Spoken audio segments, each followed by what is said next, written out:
Bismillahirrahmanirrahim. Assalamualaikum warahmatullahi wabarakatuh. Bismillah, alhamdulillah, wassalatu wassalamu ala rasulillah wa ala alihi washabihi wa mawalah.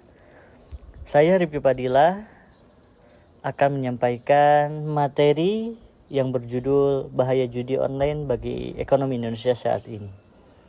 Fenomena ini bukan hanya merasakan secara sosial dan moral, tapi juga memberikan dampak makroekonomi yang serius, terutama jika dilihat dari kacamata Islam. Judi online berkembang sangat cepat karena kemudahan akses internet dan penggunaan handphone. Dengan hanya beberapa klik, seseorang bisa langsung memasang taruhan tanpa kendali, tanpa batas usia, tanpa pemahaman risiko. Inilah yang menjadikannya lebih berbahaya dibandingkan judi konvensional. Dari perspektif ekonomi makro Islam, aktivitas judi online dikategorikan sebagai maisir yang jelas dilarang dalam Al-Quran. Kenapa? Karena tidak ada proses produksi, tidak ada nilai tambah, dan hanya ada pertukaran uang secara spekulatif.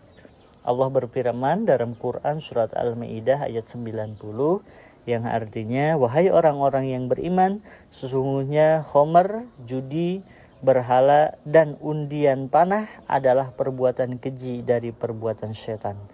Maka jauhilah agar kamu beruntung. Secara ekonomi, ada beberapa dampak besar dari judi online. Yang pertama, konsumsi yang tidak produktif. Uang masyarakat yang seharusnya dibelanjakan untuk kebutuhan pokok atau investasi justru habis untuk berjudi.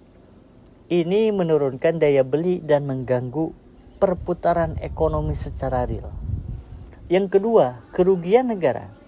Banyak platform judi online berbasis di luar negeri, artinya triliunan rupiah keluar dari Indonesia tanpa kontribusi pajak, tanpa membuka lapangan kerja. Yang ketiga, kesenjangan dan kemiskinan meningkat. Masyarakat kelas menengah ke bawah menjadi korban paling besar. Harapan palsu untuk cepat kaya membuat mereka terjebak dalam hutang, bahkan ada yang nekat melakukan tindak kriminal. Akibat tidak punya dana untuk top up, untuk berjudi secara online, mereka rela bertindak kriminal, mencuri, melakukan kejahatan-kejahatan lainnya.